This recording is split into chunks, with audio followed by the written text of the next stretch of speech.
What's good, y'all? Happy Monday. We're half the crew down. Yeah, what's going on, guys?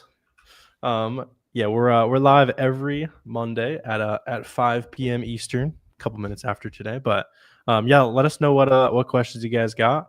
Valentine's Day coming up as well, so there'll be a lot of kind of Valentine's Day sale opportunities to hop on. I know I've been hearing from a lot of sellers that they're like, which Valentine's product should I source for? So just like a quick PSA, it's probably best to just focus on stuff that's gonna sell year round. Just take advantage of what's cheap. Do you do much seasonal stuff, Corey?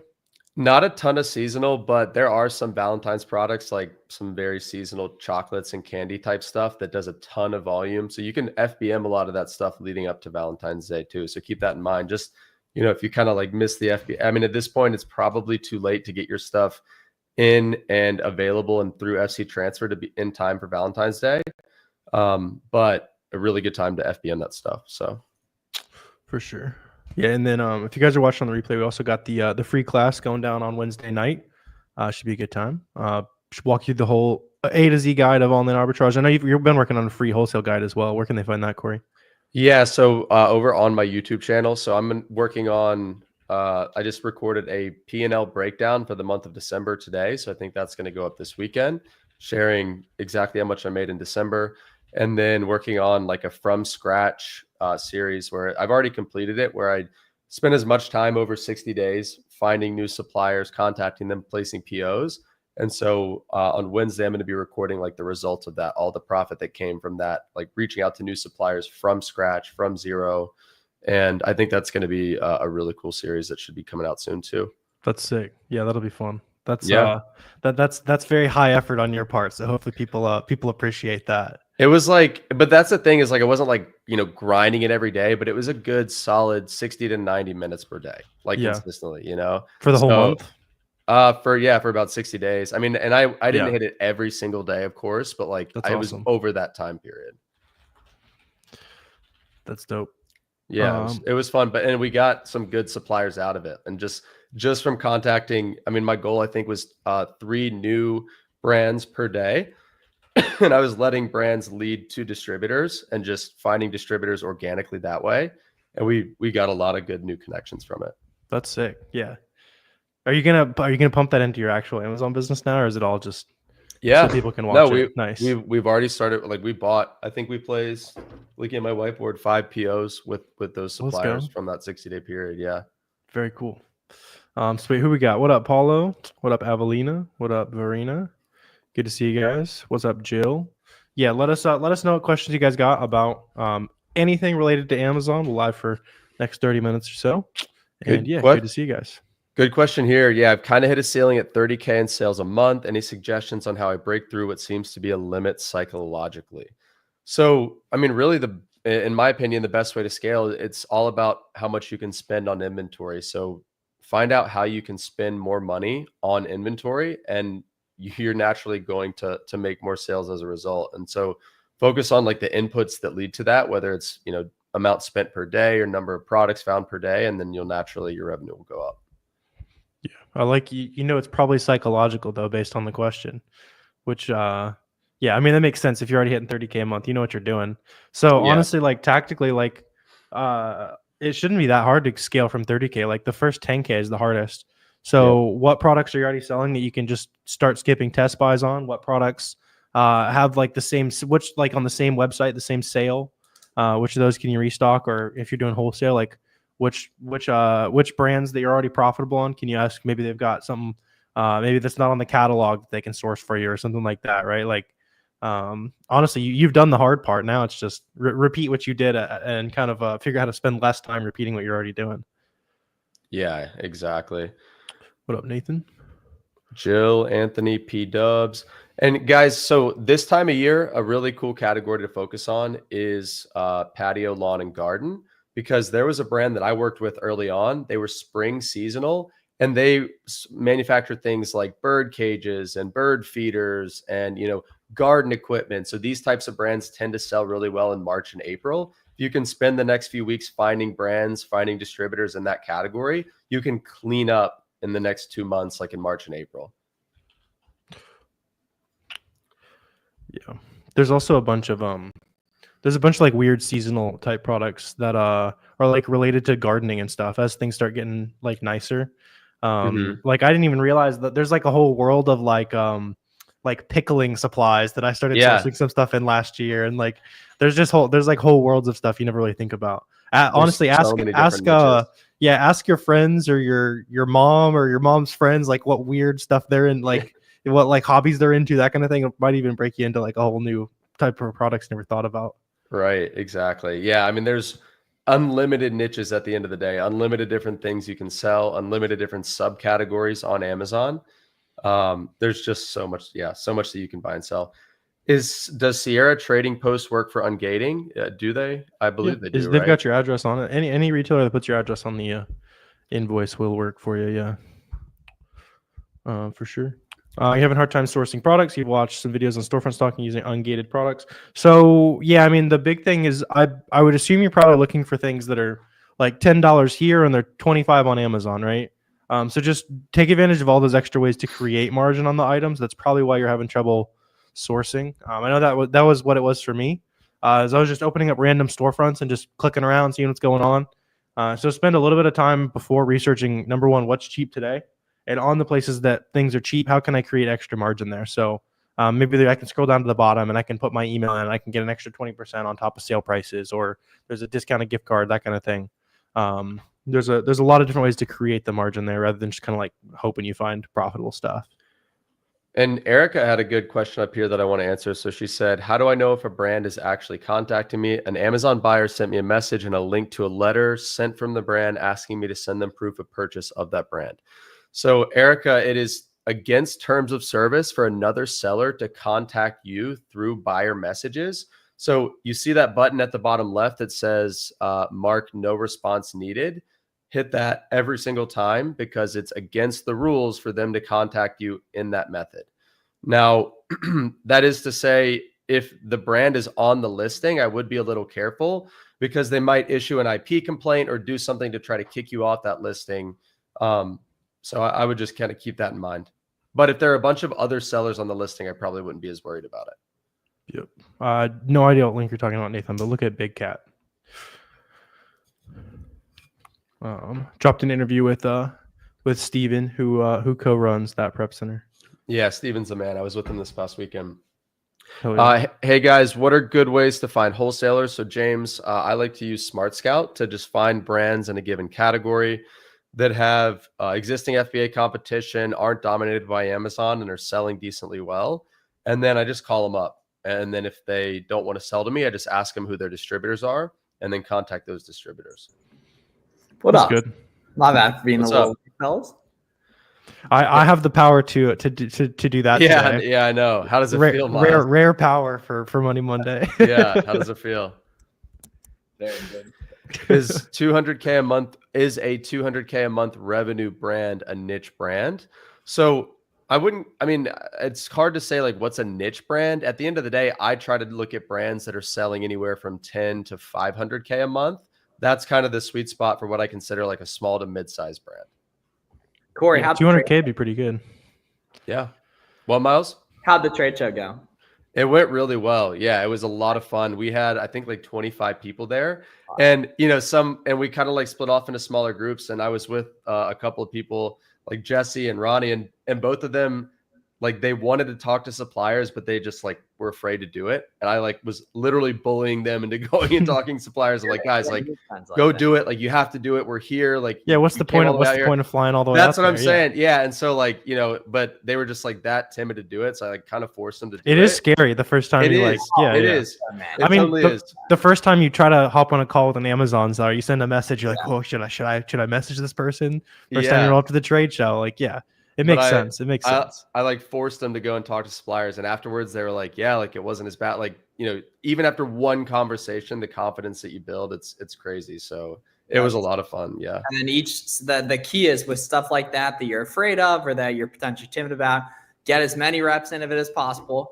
The version of you who has everything you want is not scared by that stuff. Therefore, you just got to get in and jump right in on all that stuff.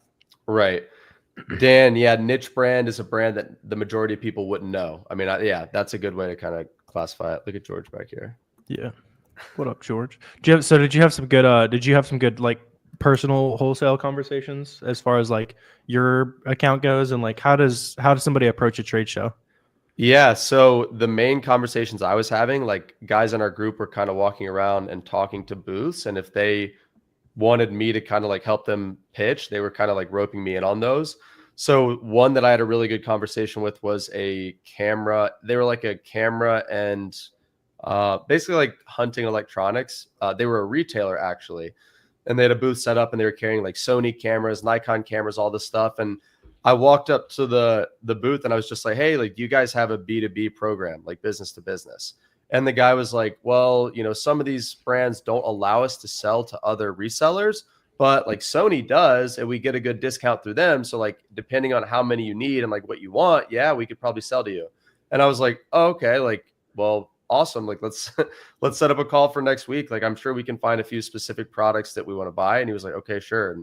And he was like, yeah, call me next week. So it's that simple. All it takes, man. Yeah, exactly. And you get the ball rolling and you learn and you innovate. It's similar to anything. You know what I mean? Right. Like when you started walking, you were horrible at walking, but you realized it was something that would get you to where you wanted to get quicker, you know? Yep. It's just putting the reps in. Yep. How was Messino's?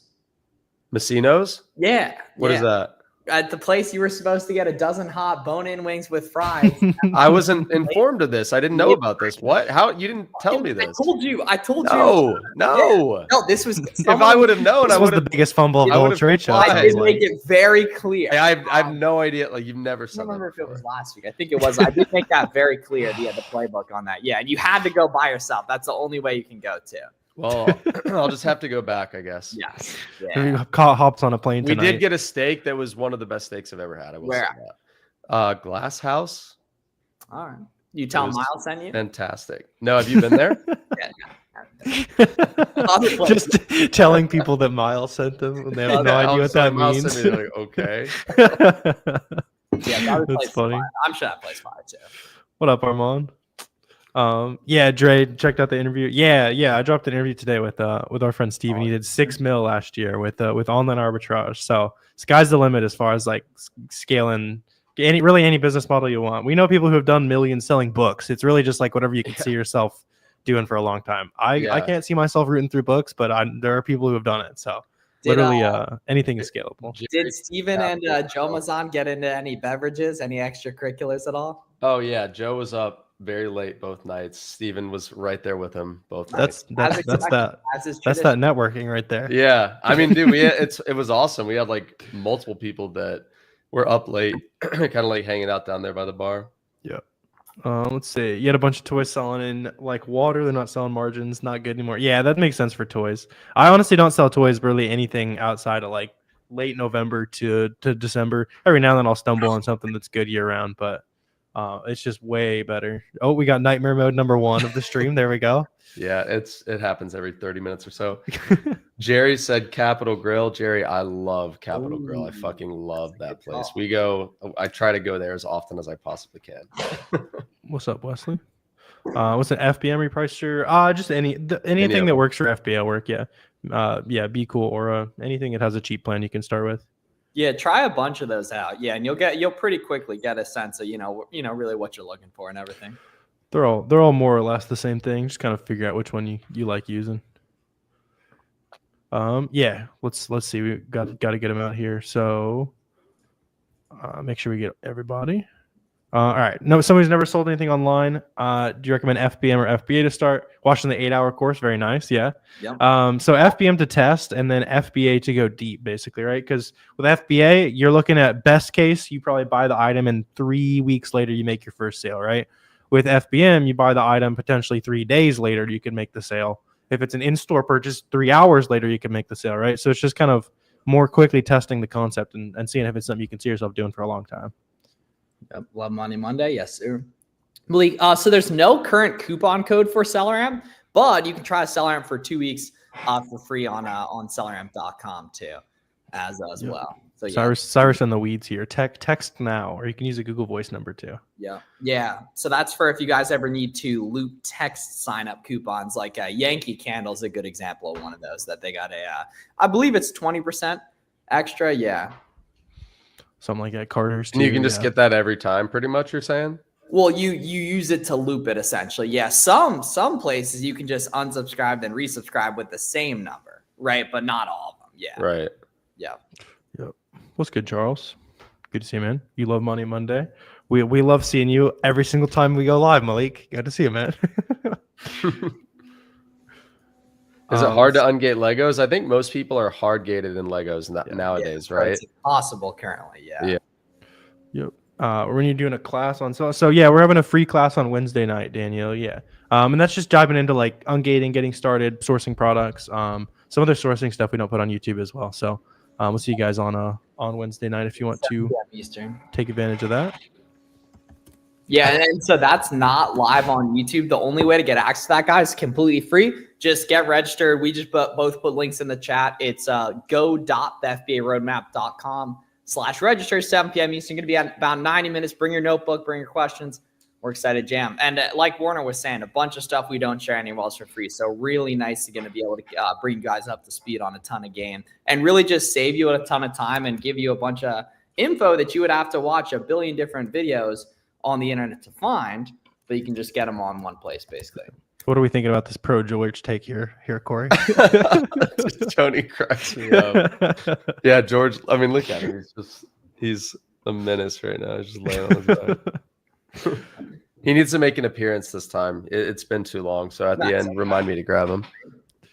Let's see. Thanks for all the free game. Make it possible getting this. That's what's up, Nathan. Yeah, glad you've been hanging around. I saw. Yeah, you said you hit 20K first month. That's what's up. Yeah, good growth. Good growth. Did Nathan always have the profile pic, or was that I'm not sure. Okay? He's had that one for a while. I see him on Twitter too, doing a nice job. Yeah. As a new seller, would you recommend trying to ungate a ton of brands off rip or ungate as you source products? Yeah, Carter. So you can always ungate as you go, because as long as you're buying at least 10 items of whatever you're sourcing, you just use that to get ungated, basically. I will say I usually don't go like insane buying something I'm gated on. I want to see that approval before I buy like 1,000 of something, but sometimes an opportunity is good. You just got to buy it and then use that invoice. I'm also watching the 8-hour free course too. It's amazing. Appreciate you, Charlotte. Did we pop up Erica's comment here about being scared about sourcing, and then she bought her first items and they sold yesterday? There we go. Good work, Erica. It was literally a couple days ago. I'm pretty sure Erica. Oh, that's awesome. Correct us if we're wrong, but I literally think like 3 or 4 days ago, you didn't even know what this like was or something like that, right? Fill us in the chat, Erica. That's awesome. Yeah.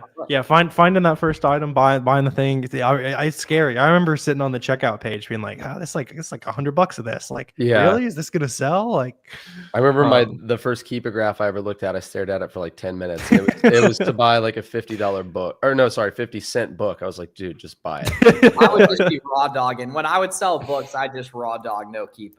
Yeah, I should have just risked a lot more. Yeah. Yeah, I remember pulling up Keepa charts in the thrift store. Like, this is $1. Do I really buy this? Right. Let's see. None of the items you scan on Amazon showing up when you scan. So, if you're using SellerAmp Santino, then the UPC either isn't linked to an ASIN, or you can just use the AI image search. So, just like in the bottom right on SellerAmp, just click the little magnifying glass, and it'll basically scan that picture and find the listing for you if it exists on Amazon. Yep. Nah, yeah, the tariffs and stuff won't affect you as an arbitrage seller. No, more than likely, you just price it. Everything will go up and market adjust. That's just kind of how it's always worked, right? Is Amazon fees go up, prices on Amazon go up, right? Yep. In this case, if the cost of literally everything goes up, then the cost of everything goes up on Amazon too. Like, it's kind of how it's going to work. Just got approved as Amazon seller in the last week. Exchange messages with Miles. Thanks for your responses. Sounds good. Still having a hard time finding my first product. Yeah. So the key is, finding stuff that sells quick should be very simple, right? Just storefront stock and big sellers, right? But then finding stuff at profitable prices, that's the difficult part. That's where the expertise comes in. You don't find stuff at profitable prices. Typically, you create the profit margin. Do Capital One Shopping and Coupon Bird show any coupons? On that retailer, does a sign-up coupon pop up? Do they accept a reseller certificate? Are there good discounted gift cards, right? That's basically kind of what it comes down to. And if you like, each time you learn a new supplier's best discounts, right, that's where a lot of margin starts to get unlocked. And then like one example for you guys watching today, like Gap Factory, go to gapfactory.com, scroll to the bottom of the retailer, and you're going to see a 20% email sign-up coupon. And then go over to cardbear.com and search up Gap. And then you're going to see there's really good gift cards to typically 15% plus, right? And so, of course, you're going to find a lot more profitable products if you have a 20% sign-up code that combines with a 15% discounted gift card. And of course, it's going to be really difficult to find profitable products to compete when you're not using those, right? So that's really the name of the game. Yeah. Are you guys still doing bundles? So I'm not doing bundles anymore. Is still a way you can do bundles. I mean, you can just do them within terms of service, but it's never been something we've been big on. So we're not doing much of that right now. Yeah, you can sell like multi-packs and stuff, Jerry, as long as the brand is the correct on the listing, that kind of stuff. But yeah, the era of putting a chopstick in your listing and calling it your brand is over. Luckily, it was kind of annoying that was even a thing, because now honestly it puts the search volume and traffic back on the actual listing that we can compete on. True. What's up, Pete? Well, yeah, where is G Buddy? That's good, Pete. What's he doing? He's on a plane. On the way. Oh, that's right. That's right. I told him he needed to join from the plane. Just start yapping about Amazon. On the plane. 12 rows in every direction. Has to listen to Garrett talk about Amazon. Yeah. Let's see. Someone who started a store last week saying look for deals and discounts to shop around. Yeah. So figure out like what's cheap today and what are people having success selling today before you just like randomly dive into stores and randomly open up like big sales or anything like that, right? Yeah, so just kind of dive in based on that instead of like going straight to stuff that's cheap. That's kind of like where a lot of people go wrong. So they'll open up a clearance section or a sale and look through 1,000 items. Yeah, retail arbitrage or OA. Yeah, both honestly. RA is going to be more simple. OA is going to be lazier, right? RA, there's no like kind of tips or tricks really. You just scan shit, right? OA, you make stuff good, right? So coupon codes, tax exempt, sales, finding ways to create profit margin, which I could talk about that for hours straight, but that's like the whole key to the name of the game. Okay, so this guy's asking here, if the brand of product is different from the brand listed on Amazon, is it good to go ahead? And I would say no. So misbranded products, you're at risk of Amazon shutting down that listing or getting some sort of counterfeit complaint. In my opinion, it's not worth the risk, and we actively avoid that. Yeah. Let's see. What are your thoughts on leads lists? Yeah, especially if they're like directly trying to sell you via DM. Leads lists in general are not a good idea just because you're not going to be like long-term profitable if you're relying on that. Use it for like a month or two to kind of give you some ideas. But like, I know you've been around long enough to know what sites have some good sales and how to source and that kind of stuff. So it's not really going to be valuable just because the leads are always going to like, if they're shared with even 10 people, it's too many people on the listing basically all at once. Yeah. The better way is to, learn to source really nicely on your own. Right. And then making some friends in the space too is going to be really, really beneficial as well too. Yep. Payment verification. I don't remember that being super long, so it should be pretty quick. If that's just like part of the sign up process, then I don't remember being a pain. I don't know about you guys, but if I don't think if any of us remember it, then it probably is not an issue. Yeah. Majority of Valentine's Day sales will happen. Let's see. What day of the week is Valentine's Day? Friday, I believe. Right.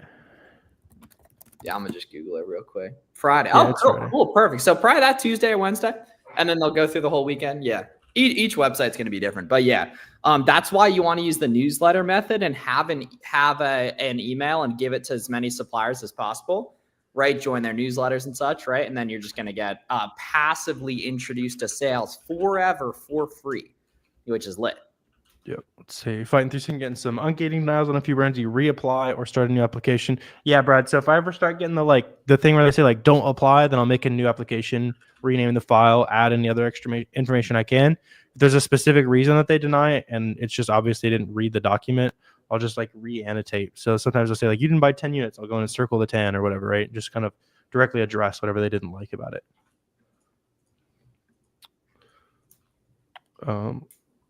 Let's see. What's the extent to see each variation of products? So you can see that on Keepa or Celerant, Paulo. Yeah.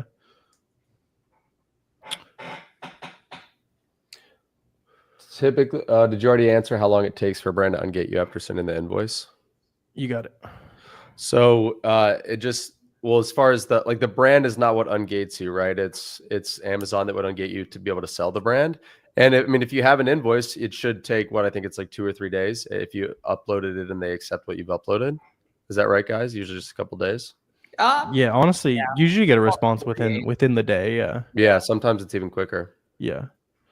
It seems like some brands or certain categories go to different teams because some are way faster. Like I've always, Right. for me, it was like grocery category was like instant, and I hear that from a lot of other people. So maybe like some different things for each one. But yeah, just keep ripping it. Let's see. Do retail invoices still work? Yeah. So that wording just says no order confirmations, which has always been true. It's always said no pro forma invoices as well. So Yep. they just need to see the whole chain of command. You can still use order confirmations and stuff like that. Yeah, exactly. Yeah, Kohl's and Target still work for all categories, actually. Yeah, nothing changed on that. Marlon. It's a W name right there. I knew a Marlon in high school had the same birthday as me. Fun fact. I think he's still in college though, and I graduated like 5 years ago. Yeah, I'd like to. Yeah. Poor guy. No shame in that. Some people were working their way through college. Yeah, for sure. Tariffs go up. What's the strategy for new sellers you suggest? Well, tariffs aren't going to affect it at all, actually. Yeah, it's not gonna. It's totally irrelevant. Yeah, damn. I should make a video about like Trump just killed Amazon sellers. Do this now, and I'm gonna be like, yeah, actually, he did. Instant. So you're saying that you're just cooking kidding. up instant clickbait on the live here. Yeah, well, that's what I mean, dude. If I was in private label, like that's actually true. But yeah, no. Yeah, that is true. That won't affect it. That's won't affect it at all.